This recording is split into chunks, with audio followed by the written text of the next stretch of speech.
मैं तो उनको ये कहना चाहूंगी कि आप अब चुनाव आ चुका है, चुनाव शुरू हो चुका है, अब आप अपनी शक्ल दिखाने आ रही हैं राजस्थान में। जिस तरह से राजस्थान में महिला अत्याचार बढ़ा है और आप इस कांग्रेस की बहुत बड़ी महिला नेता हैं, आप 5 साल तक कहाँ थी?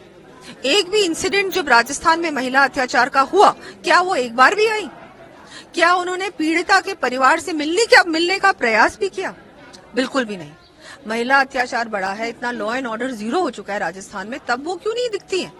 रणथंभौर में पिकनिक मनाने, छुट्टी मनाने आती हैं, लेकिन यहाँ पर जो भी इंसिडेंट होता है महिला अत्याचार का या बलात्कार का या कुछ भी इस तरह से बहुत हो रहा है, एक बार भी उन्होंने शक्ल नहीं दिखाई। तो आपको लगता है कि चुनावी फायदा बिल्कुल है, वो तो मैंने कहा, ये तो सिर्फ चुनाव है, इसलिए ये आ रही हैं अपनी शक्ल दिखाने। अब ये कोई मतलब जिस तरह से ये आज आ रही हैं, ये क्या कहाँ थी? चुनाव अब है, चुनाव शुरू हो गया, अब आप आ रही हैं। नहीं तो आपको हम सब जानते हैं कि इन पूरे 5 सालों में ये एक बार भी नहीं आई। कहीं पर भी कोई भी इंसिडेंट होता था, इनकी शक्ल नहीं दिखती थी। ये भारतीय जनता पार्टी ने बार बार इस बात को उठाया भी है कि प्रियंका गांधी बोलती हैं, लड़की हूँ, लड़ सकती हूँ। राजस्थान की लड़की क्या इंसान नहीं है?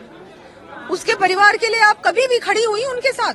कभी भी नहीं हुई। कभी न्याय दिलाने का प्रयास भी किया आपने? नहीं किया। यहाँ आपकी सरकार थी, ये आपका दायित्व था, और अब आप आ रही हैं। किसी को भी मतलब शर्म आनी चाहिए इनको। इनकी जो पार्टी है, कांग्रेस पार्टी को तो अब सत्ता में रहने का, अब इनको वोट मांगने का कोई हक नहीं है। सत्ता में रहना तो बहुत दूर की बात है। हम लोग, हमारी भारतीय जनता पार्टी का प्रतिनिधि मंडल करौली गया, मैं खुद गई, प्रतापगढ़ गए हम, भीलवाड़ा गए हम, जितनी भी इंसिडेंट्स हुए तो मैं कुछ ही नरेट कर रही हूँ। बाड़मेर गए हम, जयपुर में जब इंसिडेंट हुआ वहां पर हम लोग मौजूद थे, लेकिन ये प्रियंका गांधी एक बार भी एक जगह पे नहीं आई, कहीं भी नहीं। और हमको वहां पर प्रशासन से बहुत लड़ाई करनी पड़ी, तब जाके रिपोर्ट दर्ज होती है, तब जाके मुआवजा अनाउंस होता है। ये आज भी इसके बाद, इस सभा के बाद रणथंभौर जा रही हैं, तो ये सिर्फ यहाँ पर छुट्टी मनाने आती हैं। जनता की इनको परवाह नहीं है।